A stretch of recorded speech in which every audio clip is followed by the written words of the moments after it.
তারা এই মিথ্যাবাদীর কথা বিশ্বাস করে কমেন্ট বক্সে কুত্তার মতো চেঁচানো শুরু করে দেয় সব জায়গার মধ্যে, ইনস্টাগ্রাম, ফেসবুক, ইউটিউব, সব রিলসের নিচে, ভিডিও নিচে কুত্তার মতো চেঁচায় সব সময়। আমি কিন্তু এখানে বারবার বলতেছি রোনালদো হেটার, আমি কিন্তু মেসি ফ্যানদের কথা বলতেছি না, because I know that every Messi fan is not a Ronaldo হেটার। কিছু মেসির ফ্যান্স আছে যারা রোনালদোকে ট্রুলি রেসপেক্ট করে এবং কিছু রোনালদো ফ্যান আছে যারা মেসিকে ট্রুলি রেসপেক্ট করে। So I am not talking about Messi fans, I am talking about the Ronaldo হেটার।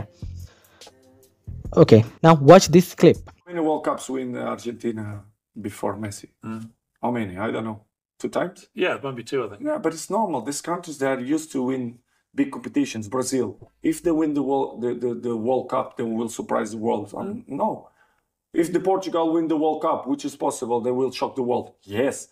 But in my mind, I don't think in that way. এই ক্লিপটিতে সে মেসিকে নিয়ে না, বরং আর্জেন্টিনা এবং ব্রাজিল উভয়কে নিয়ে কথা বলছে, কারণ এই দুটি টিম হচ্ছে ফুটবল এবং ওয়ার্ল্ড কাপের জায়ান্ট। তাদের মাল্টিপল ওয়ার্ল্ড কাপ আছে, যা বুঝায় তার ওয়ার্ল্ড কাপে কতটা স্ট্রং দুইটা টিম। এই কথাটি সে বুঝাইছে যে ব্রাজিল আর্জেন্টিনা ওয়ার্ল্ড কাপ জিতলে অডিয়েন্সদের কাছে এতটা শকিং হবে না যতটা শকিং হবে পর্তুগাল ওয়ার্ল্ড কাপ জিতলে, কারণ পর্তুগালের এমন কোনো হিস্ট্রি নাই যে হিস্ট্রিটা আর্জেন্টিনা এবং ব্রাজিল ক্যারি করে।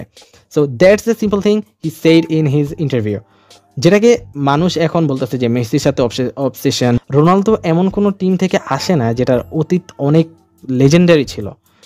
রোনালদো আসার পর 2016 সাল থেকে পর্তুগালের হিস্ট্রি স্টার্ট হয়েছে। 16 সালে ইউরো, 19-এ নেশনস লিগ এবং 25-এ আবার নেশনস লিগ।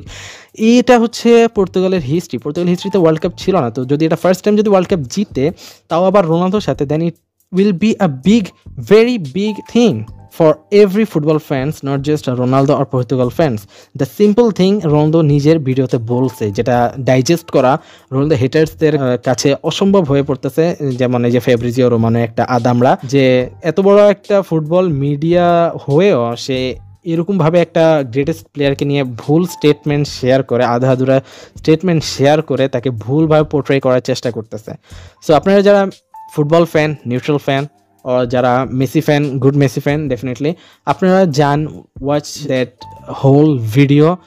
কোনো প্রকার টানাটানি করে না ভিডিওর মধ্যে, জাস্ট পুরো ভিডিওটা দেখুন। প্রয়োজন ইংলিশ না বুঝলে আস্তে ধীরে দেখুন, আস্তে আস্তে দেখুন, জিনিসটা পুরোপুরি বুঝুন।